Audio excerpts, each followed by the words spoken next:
Cheers. Good to see you all. Good to see you. My name's James. I'm from Kettering, which is a small town next to the Weetabix factory. Yeah, you should whoop. It's a very popular dish. It's and all of you who eat it, you'll eat it in different ways. Some of you might cover it in yoghurt and honey. Other people, strawberries and cream or sugar and raisins.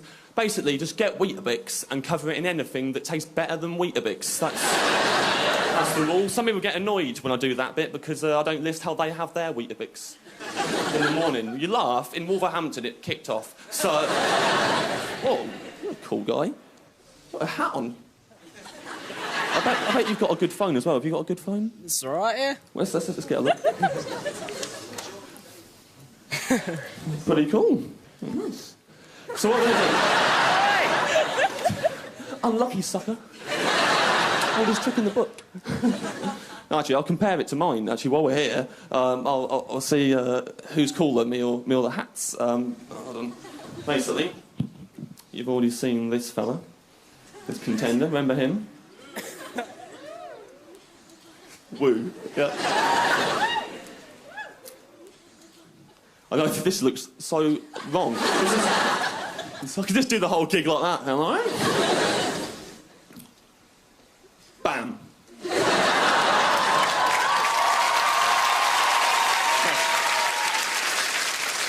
Yeah. Of course I've won. If you can't see that at the back, it's the phone you used to have.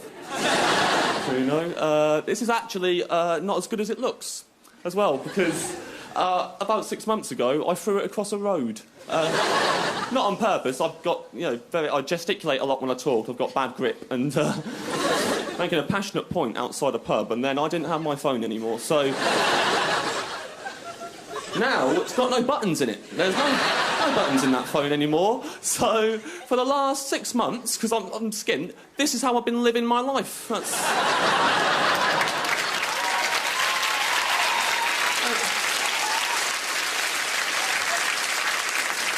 Right, I know that looks lame, but from a distance, it appears as though I've got a BlackBerry. I get ladies approach me from across bars with this, to see me from across the rooms going, oh, he looks quite... Oh no, he's just poking an old Nokia with a biro. Get your numbers, might take a while. I'll leave things to the last minute to get new ones anyway. They always break, and then I'll get a new one. Basically, you probably want your phone back, don't you? Yeah. Everyone was thinking then he's actually nicked it. It'd be great if I just had loads of good phones. I'll tell you, I'll start off with a fun fact. I'll tell you a fun fact. I learned the other day that if you have Botox, right, on the night that you've had Botox, you fall asleep on the side of your face. You'll wake up the next morning and your eyebrow will have slid from here round to here. Tremendous. I figured out if you sleep evenly on both sides of your face, you'll wake up the next morning, it'll look like your eyes are in brackets. That's true, I think. I'm pretty gullible. I don't know.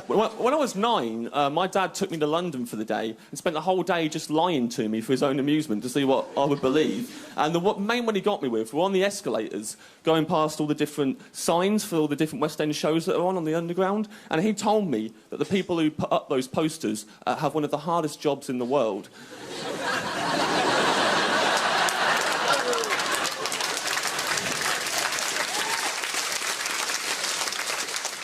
I believe that into my teens. I had images of them walking backwards on the spot. Yes! Time to go home.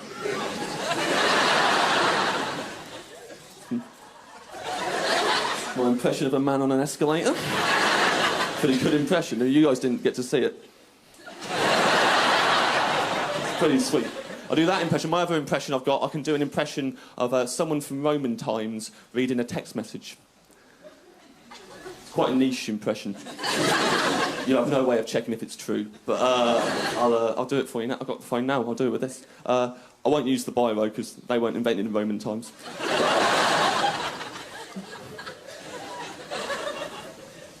This is someone from Roman times. They're reading a text message. 20? Oh no, those are kisses.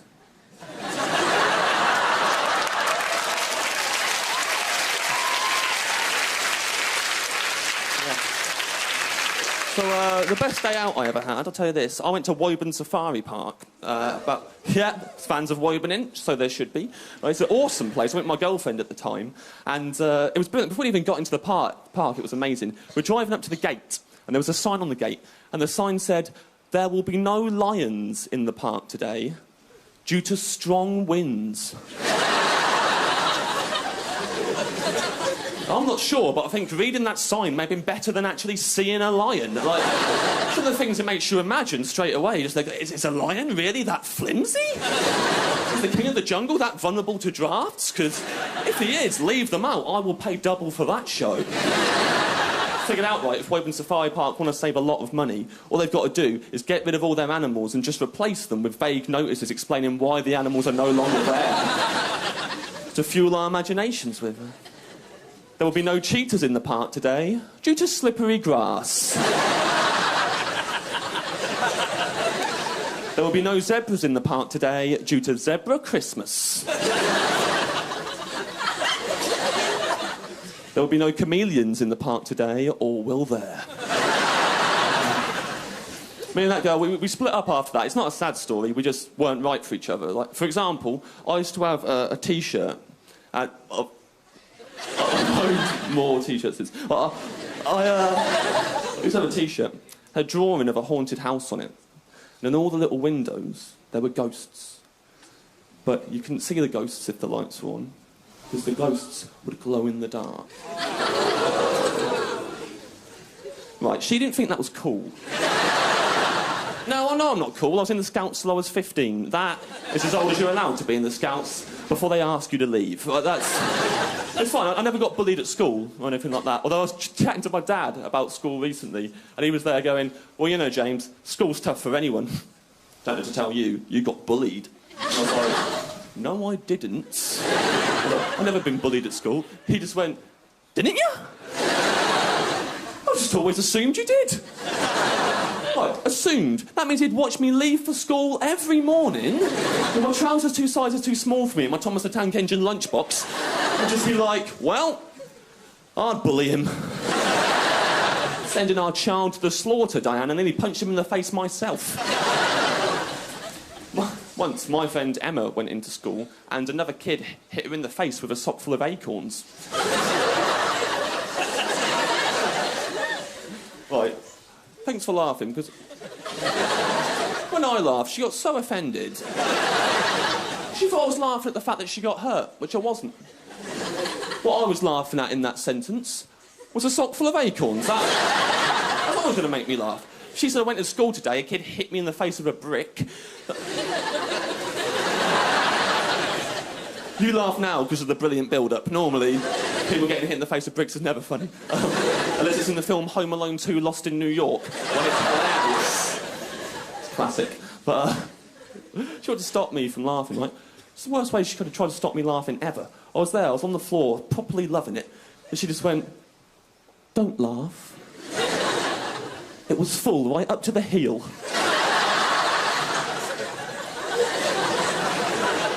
Worst I've ever got. I got poked in the eye once. You know. Fair enough. I poked eye. This wasn't even in school. It was like a couple of years ago. And I had to go to Moorfields Eye Hospital. And on the way there, in the cab, I was in denial about how bad the eye was. So I was trying to do a crossword the whole way there, like the whole thing. And every time the cabbie would look at me in the rearview mirror, I'd chew the pen to make it look like I was struggling with the clues that had nothing to do with the fact my eye was bleeding. And then dropped me off at Moorfields. As I was walking up to the door, everyone was recoiling from my hideous face, just trying to get out of my way. It's like, right, let me go to the toilets, assess the damage, see how bad this is. Now, it's pretty bad. But what really stood out was that I had a river of ink running all the way down my chin. I've been chewing the pen. Everyone must have been looking at me going, "Oh, God, he can't take care of himself at all." Sitting at home, breaking off pens in his mouth and jabbing them in his eye. You get what you deserve. Sitting there in the waiting room next to a lady, she asked me how I'd hurt my eye. Now, at the time, it's before I did stand up, I used to work in a school with autistic children. And one of them kicked off that day. When I tried to get involved, the way he responded was he got his finger and he ploughed it into my eye with a crunch. And when it was in there, quickly just...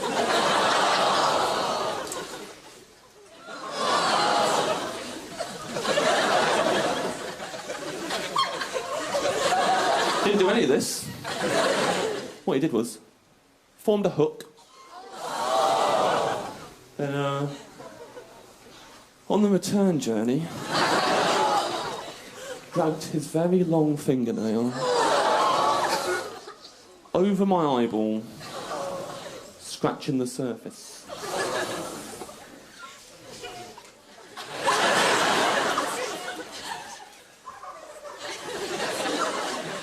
And when I told her this, she went, "Oh, you work with autistic children? That must be so rewarding." Not all the time. About a week after me and the Woburn girl split up, I went to a house party. Now, house parties are the worst places to be if you've just split up with someone. You're surrounded by two types of people at a house party. You've got couples and people trying to form new couples. There's no one in between. I overheard one bloke, quite drunk, lean into a girl and say, "At the end of the day, I can be anything from a horny twat to a knobhead." Now that is quite the range to give yourself. Essentially saying, "Oh, I'll always wind you up, but sometimes I'll do it with a boner." Even that didn't cheer me up. To go upstairs to the toilet, not because I wanted to go to the toilet, just wanted to get away from everyone, really. And as I was walking towards the door, it was flung open. This guy was just standing there, just looking at me, quite drunk. And eventually, he broke the silence. He went, "Mate, I love that T-shirt." I looked down, and I'm wearing the Haunted House T-shirt. Now, my self-esteem's been at rock bottom for a whole week. Right now, with one compliment from a stranger, it's like, bing, back in the room. But then I realise I'm in a very well-lit corridor at the moment.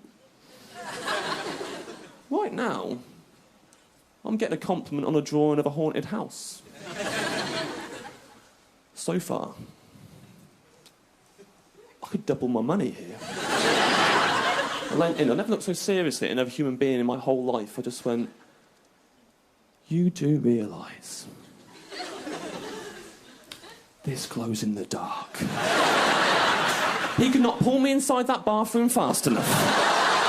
Straight in, door shut, and my T-shirt started doing its thing when we turned the lights off, and he was going to contain himself. He was so excited, the whole thing, he's just there going, "Oh, mate, that is awesome." I was like, "Yes, she never appreciated this." I said, "That's one coming out the chimney." I was like, "That's the chimney ghost." My favourite ghost. It was then that I realised there are three types of people at a house party and not two. There are couples, there are people trying to form new couples, and there are newly single men standing in a darkened bathroom showing their glowing ghost to another dude.